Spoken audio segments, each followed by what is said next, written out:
Welcome to episode 39.4, Healing Gift of Love. We're reading from Dowman'S Dzogchen, Khorde, Rushen. Page 8 and now 9 of the introduction, top of page 9. Transcending our conditioning. Accepting karma for whatever it is. We are free of it. That freedom implies immediate release of the pressures of karmic tendency, although repeated and profound airing of it is required for total annihilation of it.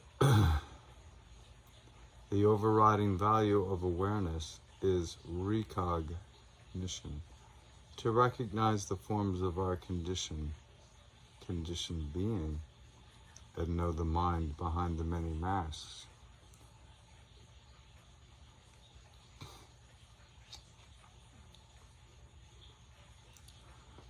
To know the mind behind the many masks. To recognize the forms of our conditioned being. The overriding value of awareness is remembering, recognition, to recognize the forms of our conditioned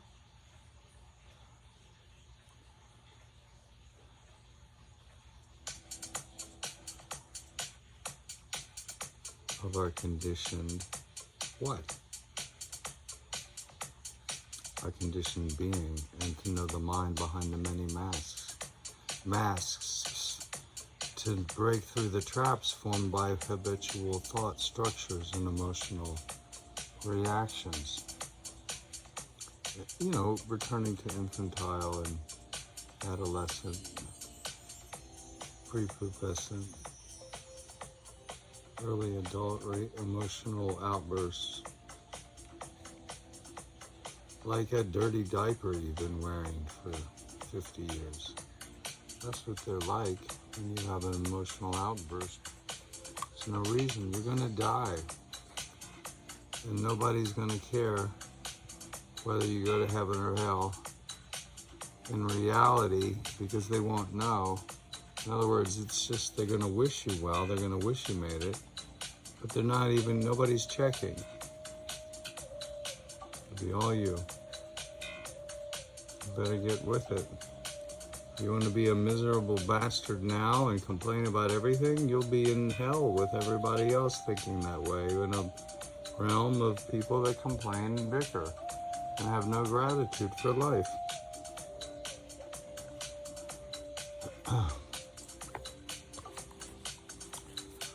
To recognize the forms of our conditioned being and know the mind behind the many masks.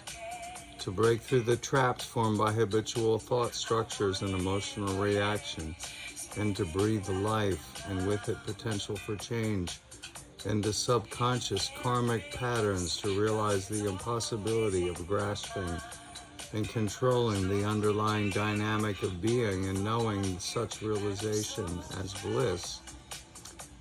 That is the awareness potential in the Khorde Rushen. Simple awareness of a putative infrastructure that can never be substantiated. It's insubstantial because it does not last. You're playing with it, but you don't try to take it with you to the grave. Provides confidence in the now to rest freely. Resting freely is transliterated into English as C-H-O-G, chog, Zak, Z-H-A-K, chog, Zak, C-H-O-G-Z-H-A-K. Here we are released from the karmic tendencies instigated and reinforced by past action.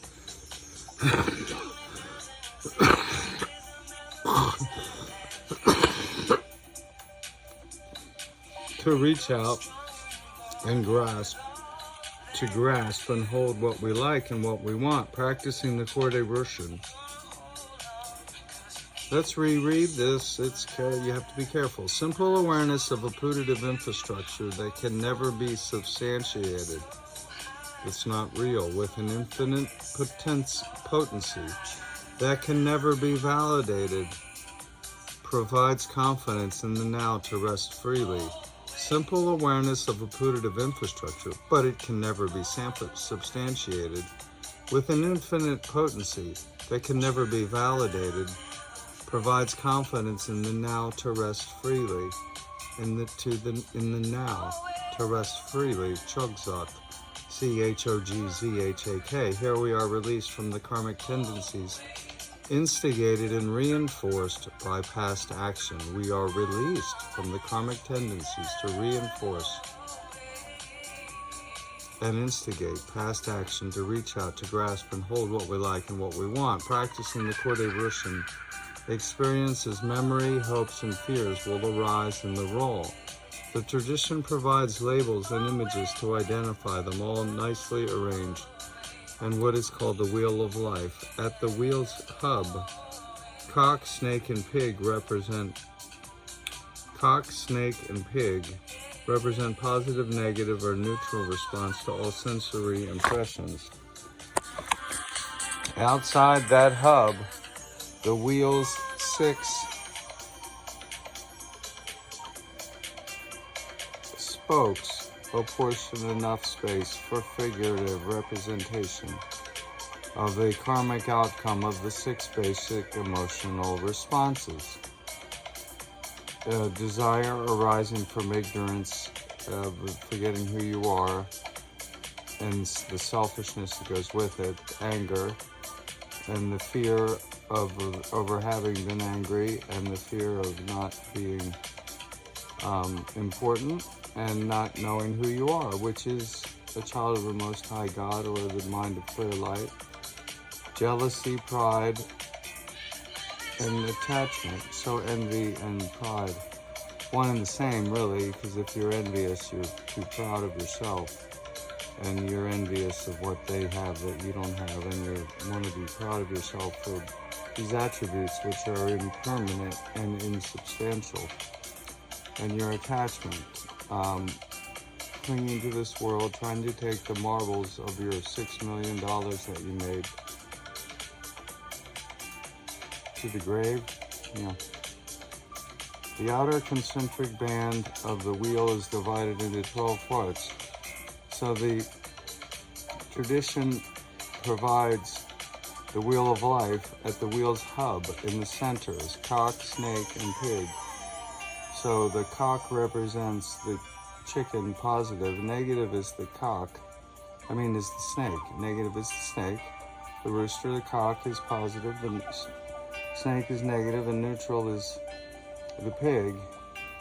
To all the sensory expressions, and for in the center of the wheel, and then around which you have 6 basic emotional responses: desire, anger or hatred, fear, jealousy, pride, and attachment. The 5 poisons are mixed in there. The way I teach it is ignorance, forgetting who you are, which is the mind of clear light, son of the Most High God. Selfishness arising from wanting more than your share, or more, more, because you've forgotten who you are. You don't know this is temporary. You've forgotten it's temporary. You don't think about dying. You don't realize how illusory it is and how insubstantial. And then you become angry. You don't get what you want. Then you're proud of yourself for the wrong reasons, or you're envious of others for the wrong reasons you attribute to them things, and then want those things attributed to you, and you're envious, and your attachment to those things is related. So those are like a wheel of life of the poisons, and then they're depicted here as 6, but there's the realm of the gods, the demigods, the humans, then the animals, the realm of ignorance, the hungry ghosts, selfishness, and then the hell beings, anger, and it's all built on pride and envy and attachment to this world, and putting that first before the mind of clear light, the clarity that comes with it, that spontaneously is present, is the primordial purity that can never be taken with you. It can never be held or owned. You can atone with it or to it.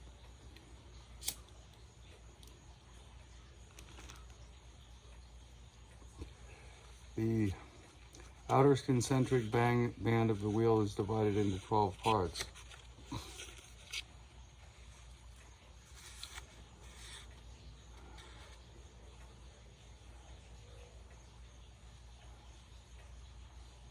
Well, there's 12 soccer balls.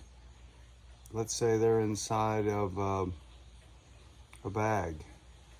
We want to make them touch each other in one place and one place only, to the ball that it touches, and then it can touch other balls in one place and one place only.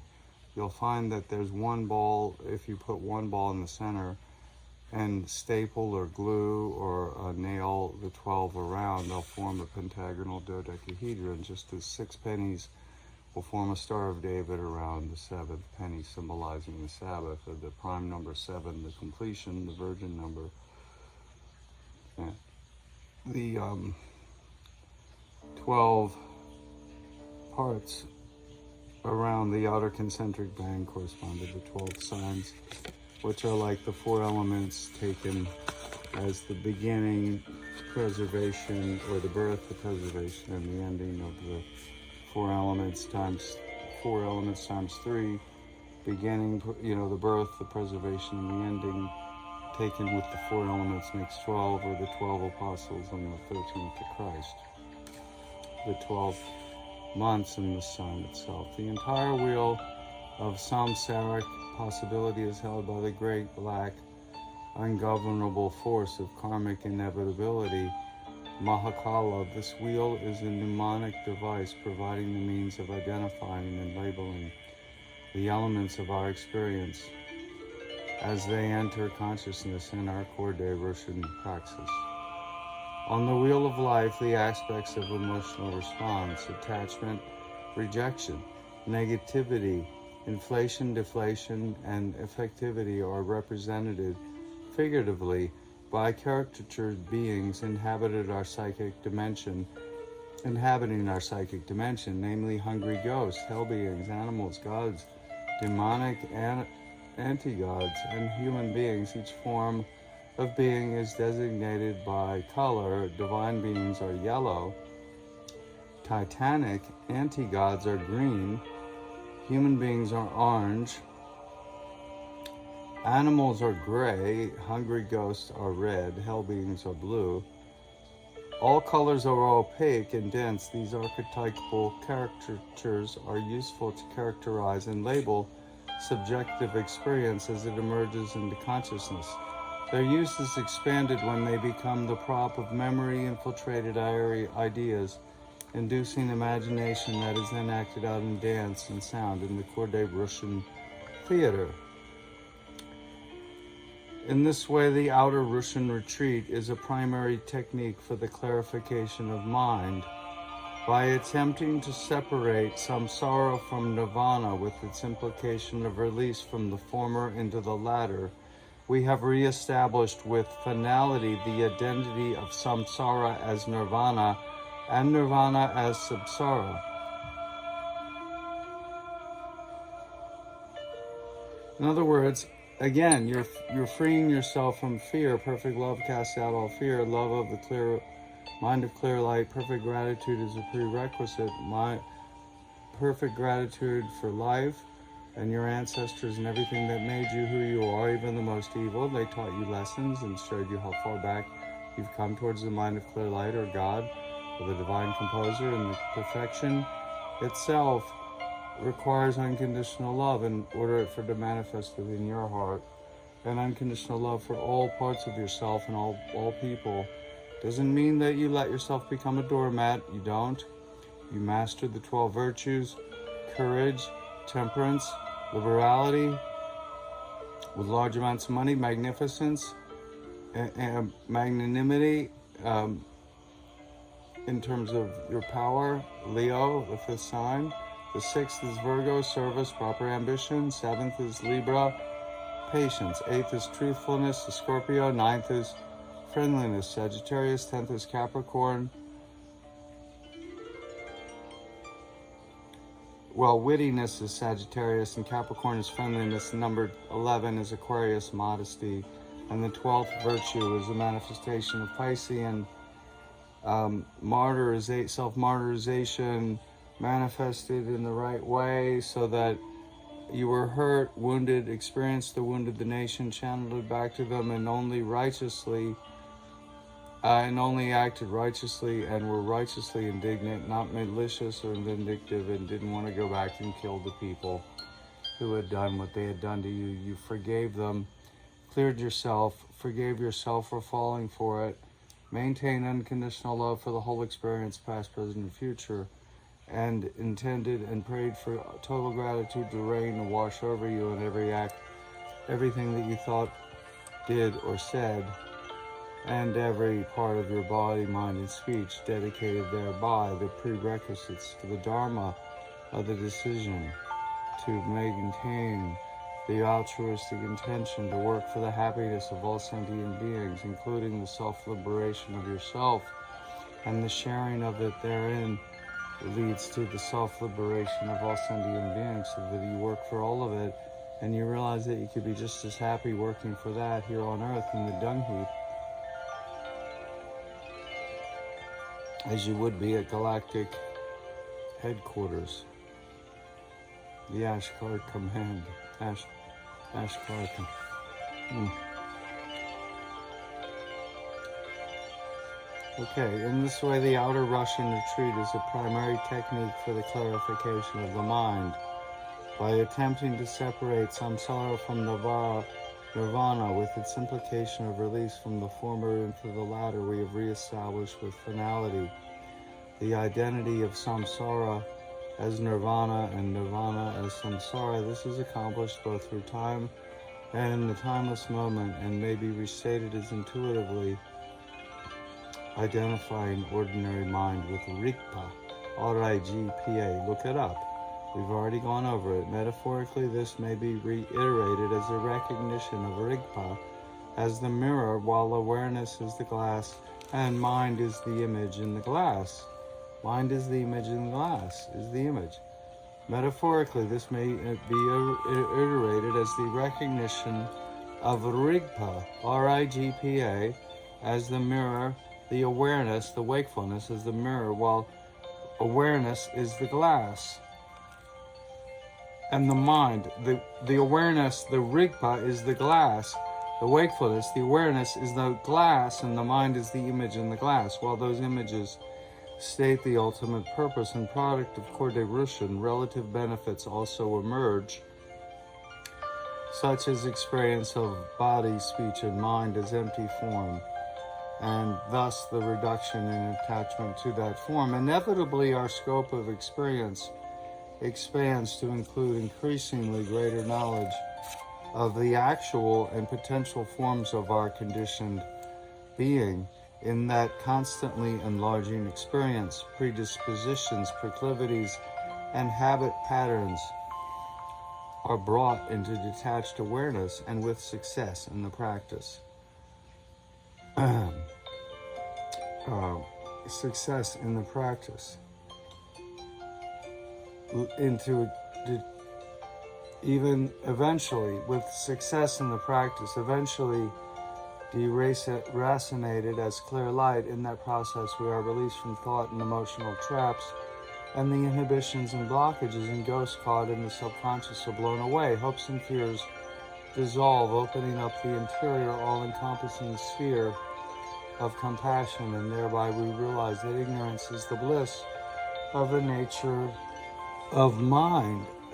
If these relative advantages appear to be aspects of the transcendence of conditioning, we can enlarge upon them by cataloging moments of temporal experience that we have been trapped in the subconscious, affecting the shrinking and attenuation of direct experience, now to be purged in the catharsis of the Rushen process.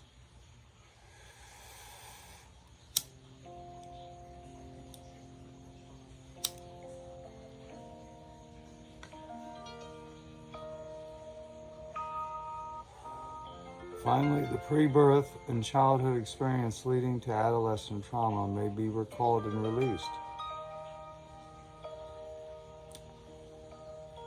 Then the social values instilled by formal education, ethical values by church perhaps, or the moral and family values imparted at home are reviewed filtered and possibly rejected entirely. Likewise, the manner of sitting, eating, and drinking, the way of loving, copulating, and the style of conversing, all modulated by the peer group, are reconsidered. This partial list documents only a fraction of the contents of the all-inclusive Dzogchen. All-inclusive Dzogchen, great perfection mandala. Each of us has her or his own extraordinary, unique karma to be excavated out of the vastness of that mandala. And it is precisely that vastness which is potentially exposed and made aware in the Khorde Rushen. We're at page 11, the bottom. We're almost finished. 1.5 more pages of the introduction to Keith Dowman's Force Majeure. Dzogchen, Khorde, Rushen. If the nature of mind is approached through articulated sound and form in this primary part of the practice, then in the second part, the Nidua, in which nirvana, or exhaustion of all desire, unconsciously we are identified with the nature of mind through non-action. Okay, if the nature of mind is approached through articulated sound and form in this primary part of the practice, then in the second part, in the Nedua, N-E-D-U-W-A, that we discussed earlier in the prior episode, in which nirvana, unconsciously, we are identified with the nature of mind through non-action. Sound and form arise spontaneously as the moment requires. Yet again, Maya and the nature of mind are one and the same. During the formal practice, at the conclusion of each section, defined by one of the 6 realms, that of the gods, the demigods, the third is the humans, the fourth is the animals, the fifth is the hungry ghosts, the sixth is the realm of the hell beings, the great sinners, sins of omission and commission, liars, cheats, frauds, bullies. Insofar as we recall the Bodhisattva vow by taking on the sins of the beings in that realm during the formal practice, at the conclusion of each section defined by one of the 6 realms, we recall the Bodhisattva vow by taking on the sins of the beings in that realm to relieve them of their suffering. Insofar as we began the practice with the refuge and celebration of the enlightened mind with the Bodhisattva vow, implicit if not vocalized, that vow has been with us throughout the practice. The Khorde Rushen is performed for both self and others, and it is just as well to remind ourselves of it occasionally during practice. Part 1 provides the manner of practice, so we're introducing the entirety of the book. Part 1 provides the manner of practice of the 3 options. It constitutes personal advice for prolonged retreat. Part 2 comprises material from 2 great masters and exponents, Jigme Lingpa and Jaggon Control, with crystal clear instructions in the principles of practice in the Tibetan tradition. I've included transcripts of my talks. This is Keith Dowman I'm reading, so it's Keith Dowman Speaks, his pep talks given to practitioners about to begin Rushen retreats. The final item was written for yogins whose primary concern in the retreat was sexual and who required inspiration for practice. The conditions for practice in the West are quite different from those that existed for Tibetans in their own land before the Chinese occupation.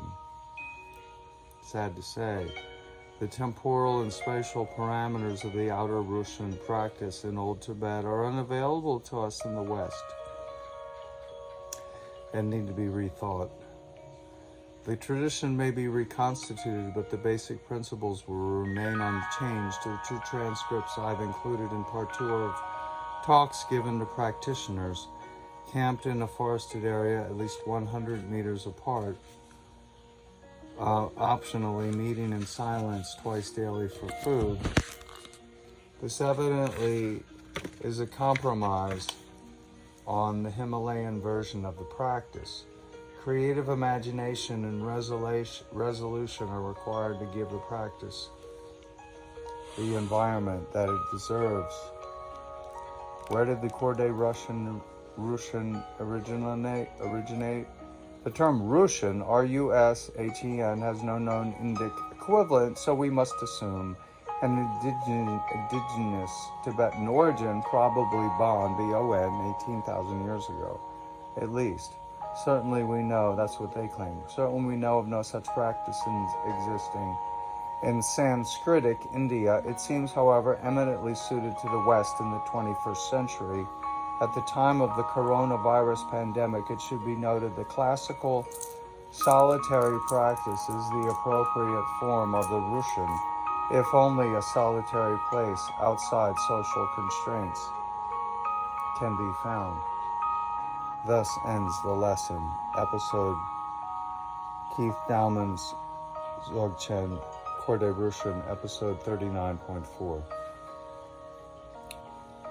May you be blessed all the more, and may all those you hold dear be blessed all the more by the Buddha Christ, love in your heart, by your total gratitude inspired hereby, and by your forgiveness of them for all time, forevermore, and by your shining example and your forgiveness of yourself for all time, forevermore.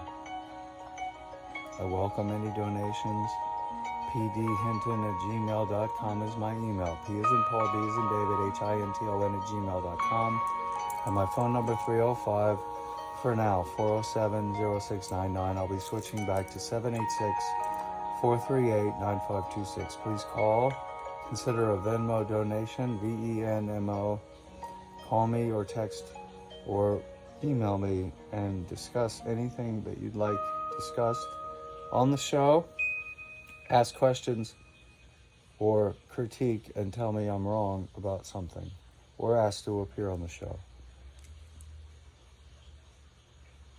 May you be as happy as I am now, forevermore. Merry Christmas. Merry the Yuletide spirit to the 4th of July. Freedom forevermore, one for all and all for one. The great Renaissance for world peace has begun. We have within ourselves re-won the calm abiding sun by which it's done. See these eyes free.